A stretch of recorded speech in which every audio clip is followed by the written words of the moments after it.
오늘 새벽에 함께 볼 말씀은 마태복음 13장 1절에서 9절까지의 말씀입니다. 마태복음 13장 1절부터 9절까지 말씀, 우리 같이 한 목소리로 읽겠습니다. 그날에 예수께서 집에서 나가사 바닷가에 앉으심에 큰 무리가 그에게로 모여들거늘 예수께서 배에 올라가 앉으시고 온 무리는 해변에 서 있더니 예수께서 비유로 여러 가지를 그들에게 말씀하여 이르시되 씨를 뿌리는 자가 뿌리로 나가서 뿌릴새 덜어는 길가에 떨어짐에 새들이 와서 먹어버렸고 덜어는 흙이 얕은 돌밭에 떨어짐에 흙이 깊지 아니하므로 곧 싹이 나오나 해가 돋은 후에 타서 뿌리가 없으므로 말랐고 덜어는 가시떨기 위에 떨어짐에 가시가 자라서 기운을 막았고 덜어는 좋은 땅에 떨어짐에 어떤 것은 100배 어떤 것은 60배 어떤 것은 30배의 결실을 하였느니라. 아멘. 할렐루야. 말씀 가운데 귀한 은혜가 저와 여러분에게 있기를 소망합니다. 예수님은 복음서에 보면 가르치실 때에 거의 한 3분의 1을 비유로 가르치셨습니다. 예수님의 그 비유의 가르침을 듣고 여러 가지 다양한 반응들이 나왔습니다. 무리들 가운데서는 예수님의 권위 있는 가르침에 많이 놀라기도 했고요. 어떤 이들은 예수님의 가르침을 듣고 아니 목수인데도 불구하고 어떻게 저런 가르침을 줄 수가 있지? 그러한 의문을 가지고 있는 이들도 있었고 예수님의 비유의 말씀을 듣고 깨닫기는 했지만 실천하지 못하는 이들도 있었습니다. 예수님은 이 비유의 말씀을 통해서 많은 이들이 알아듣기를 원하셨었던 것 같습니다. 비유는 우화잖아요. 쉽게 이야기하는 것입니다. 어린아이들도 농부도 어부도 가난한 자도 부유한 자도 배운 자도 못 배운 자도 이 비유를 통해서 하나님 나라의 진리를 깨닫기를 원하셨기 때문에 예수님은 이 비유로 말씀하신 것이지요. 그럼 예수님의 이 마음이 느껴지십니까? 예수님의 이 비유로 이야기하는 것은 하늘의 언어를 땅의 언어로 풀어서 설명하신 것입니다.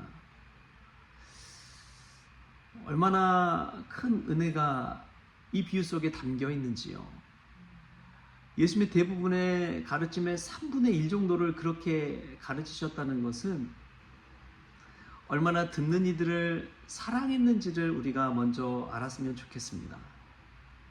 하늘의 언어를 땅의 언어로 바꾼다는 것, 얼마나 놀라운 일인지요. 오늘 그것은 예수님이 가르치신 자리 속에서도 다르다는 것을 알 수가 있습니다. 오늘 2절 말씀에 이렇게 나와요.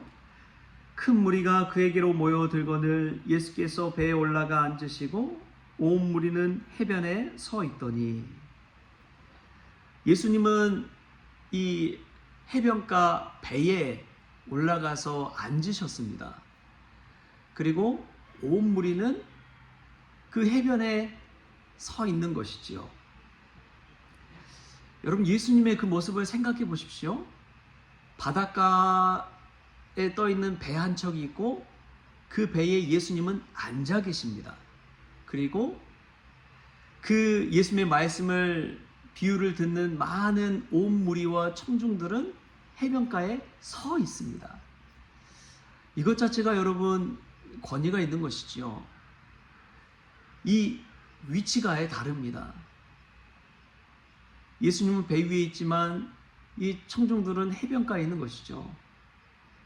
물론 온 무리가 예수님 가까이에 막 있거나 떠밀고 하면은 안전사고도 일어날 수 있고 우왕좌왕하고 뭐 여러 가지 일들이 있어서 그렇게 떨어져 있는 것일 수도 있고, 하지만 예수님의 위치와 청중의 위치는 너무나 달랐습니다.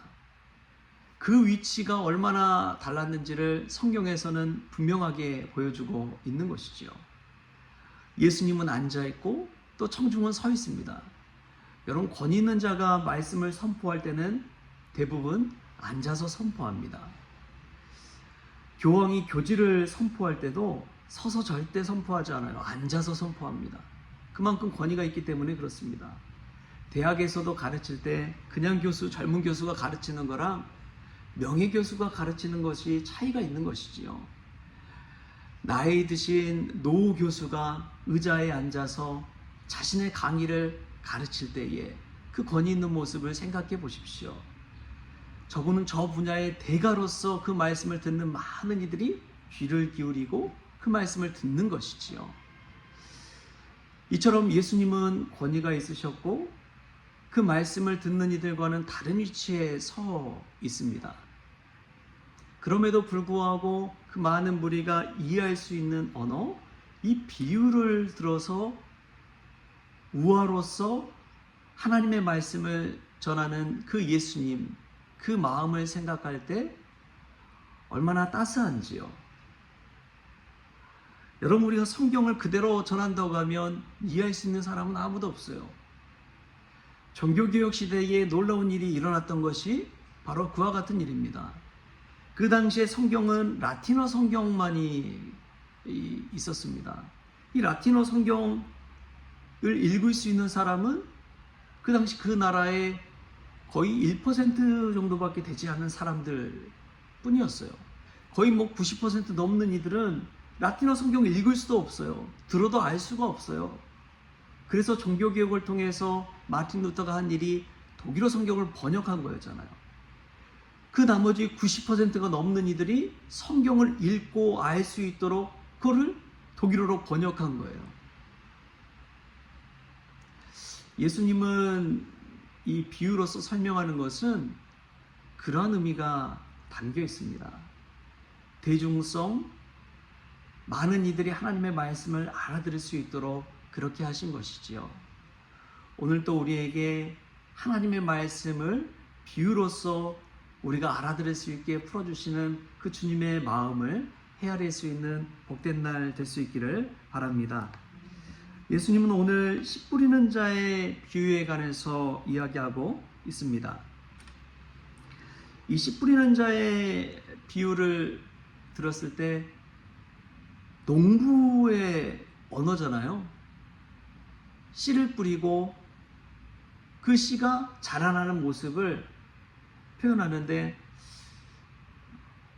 레오나르트 라가츠라는 사람이 예수의 비유라는 책을 썼는데 거기에 대해서 이러한 비유를 그렇게 들어 설명하더라고요. 예수님은 하나님의 말씀을 세상의 언어로 풀어서 설명했다. 종교적 언어를 가지고 예수님은 말씀하지 않으셨다. 그 당시에 이제 서기관들과 바리새인들은 종교적 언어를 가지고 자신의 권위를 드러내기를 원했습니다.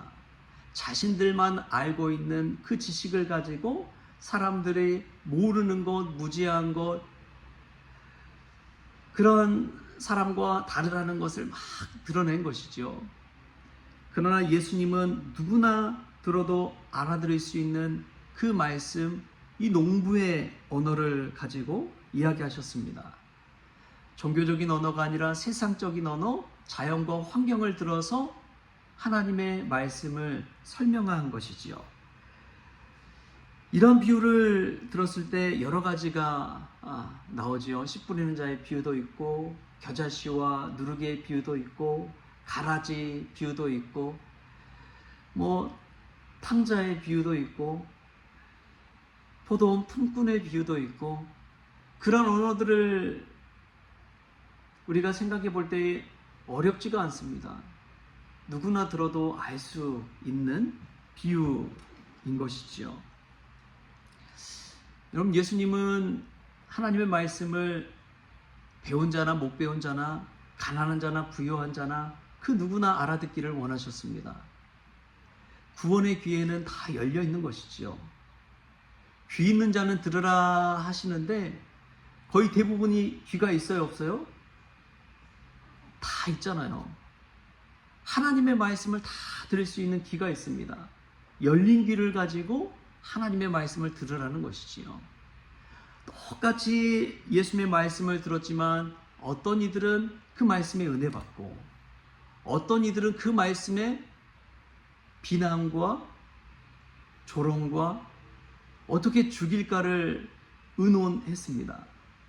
어떻게 하나님의 말씀을 받는데 이처럼 다른 차이를 가지고 나타낼 수가 있을까요? 그것은 예수님이 오늘 이 씨 뿌리는 자의 비유를 통해서 우리에게 알려주십니다. 씨 뿌리는 자가 뿌리러 나가서 뿌릴새 더러는 길가에 떨어지고 얕은 돌밭에 떨어지고 가시떨기 위에 떨어지고 옥토에 떨어집니다. 이 좋은 땅에 떨어지는 것이지요.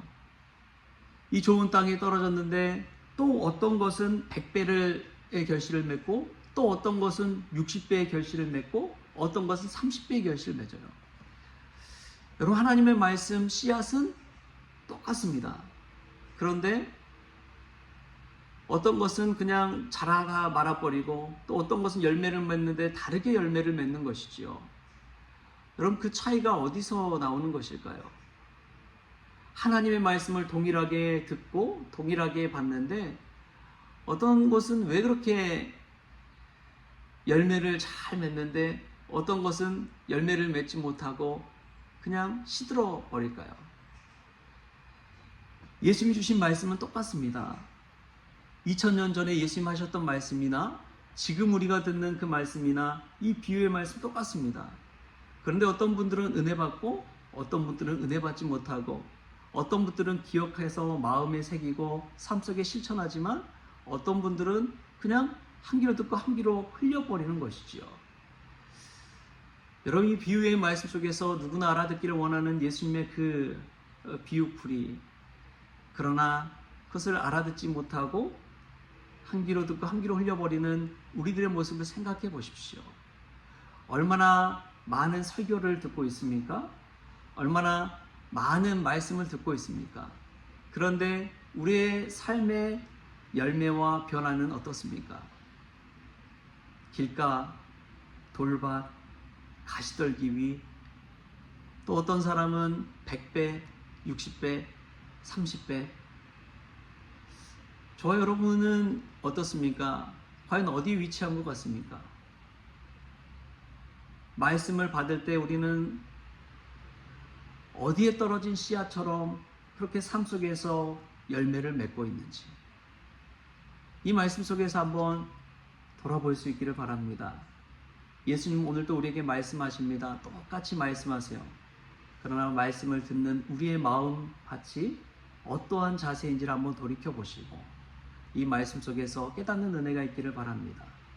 오늘도 예수님은 사랑의 마음으로 비유로 쉽게 우리에게 이야기해 주십니다. 그런데 그 말씀을 받는 우리의 마음 상태는 어떠신가요? 오늘 새벽에 깨닫는 은혜 있으시길 바랍니다. 그리고 100배, 60배, 30배 어떻게 해서든 결실을 맺는 좋은 땅이 될 수 있기를 주신 예수님의 이름으로 축원합니다. 기도하겠습니다. 주신 하나님 감사합니다. 오늘 또 비유의 말씀으로, 쉬운 말씀으로 온 무리가 알아들을 수 있는 언어로, 이 땅의 언어로 말씀해 주시는 그 하나님의 은혜에 감사를 드립니다. 주님의 말씀을 마음에 받고 우리의 삶의 자리에 돌아가 그 말씀대로 살아갈 수 있도록 주님 은혜를 덧입혀 주옵소서.